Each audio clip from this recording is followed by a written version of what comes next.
Hello, so my name is Isra Abu Hasna. This is a recording for CSC 578, homework number 5.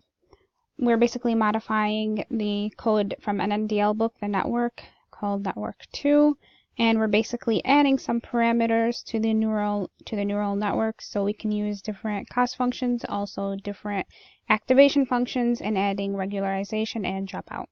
So for the cost functions, quadratic cost was already written. Cross entropy cost, we had to add in the derivative. And so I did np.divide because that just, the output is structurally more, it's better. And so we do a minus y over a times 1 minus a, where the output outputs 0, where the divider where the denominator does not work for the cross entropy. The next is the log likelihood. For the log likelihood, it's the sum of an array where if it's not 0, you do the minus y times the ln of a, and the derivative is the derivative of the ln function is 1 over the function inside of the ln, so it's minus y over a. And if it's 0, to remain 0, but where it's not 0, to do the function. And then for sigmoid, it was already written. And then for softmax, the function of a softmax is the exponential over the sum of the exponential of the vector z. And for here, to make it easier, we did the transpose so that when we do a dot product, it does not throw an error or does not throw the array off. And the derivative is already written, and the output of the derivative is a 2D matrix, not a vector. And then when we had to write the tan function, I just used the numpy dot tan h, and the derivative is 1 minus the square of the tan h function, hyperbolic tangent function. And I used numpy for the actual function. And then the next is the ReLU. For this, I did the numpy, the np dot maximum of z of 0, which means that if the number is greater than 0, then to remain as is, and if it's 0, then, or if it's a negative number, then to just input 0. That's what it returns. And then the derivative is if it's where numpy dot where if it's greater than 0, it's 1. If it's less than 0, then it's 0. We then go to the network function, which is where we use all of those parameters, which we change in the init function or in the set parameters function. You see we have cost, act hidden, which is activation of the hidden layers, and act output, which is the activation of the output layer, and regularization we'll get to then dropout percent.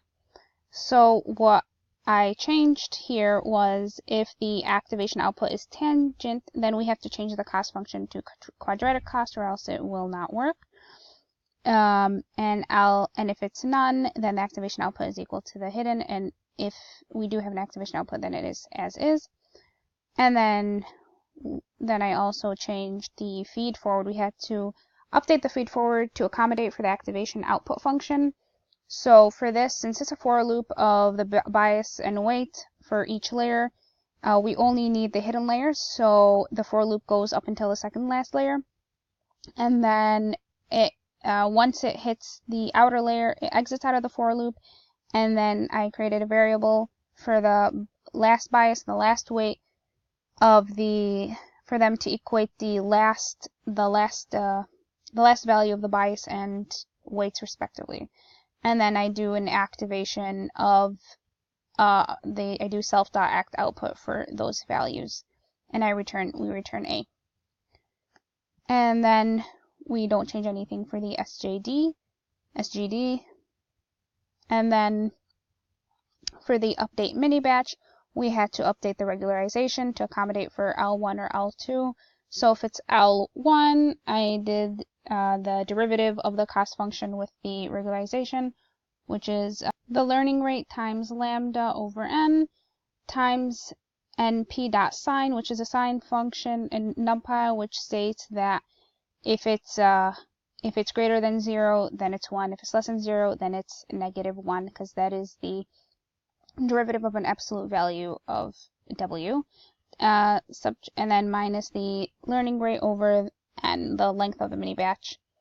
And self-regularization for L2 is 1 minus learning rate times lambda over n times W minus the ETA over len of the mini batch. And then else, if nothing, then it's just the W minus the learning rate over length of mini batch, which was located, all these formulas are located in your slides. And the bias does not change, and it remains the same. Next, we go to the back prop, in which we add the dropout percentage. And so for that, we wanted to find out how much we retained, so we do 1 minus dropout percent. You can see here we do the dropout percent. And then if the dropout percent is greater than 0, then we create an array of zeros and ones based on the random binomial function. And then else, if not, then we do an array of 1. And that way, if I add it into the for loop to multiply it by the activation, it won't give me an error. So it'll either be, the dropout mask will either be an array of zeros or ones, or just ones. And then we multiply it by the activation over here, and we append it to all the activations, and this is where the new activations are placed. And then for like the feed forward, for the output layer, we do not do a dropout, so it remains the same, and we don't multiply it by a mask. And update the total cost function to accommodate for the regularization. So you see, if regularization is equal to L1, then it's the cost times lambda over length of data times the summation of the absolute value of W, and for regularization L2, as was in your slides, we do half times lambda over length of data times the summation of W squared. We then go to the testing of the data using your startup code, and I ran it, and it seems as though I ran all 12 tests, and they all came out to be the same, except for the L2. For the dropout, for the second dropout, some of the numbers seemed a little different, but overall around the same numbers. So to me, all these 12 came out correctly. Thank you so much for your time.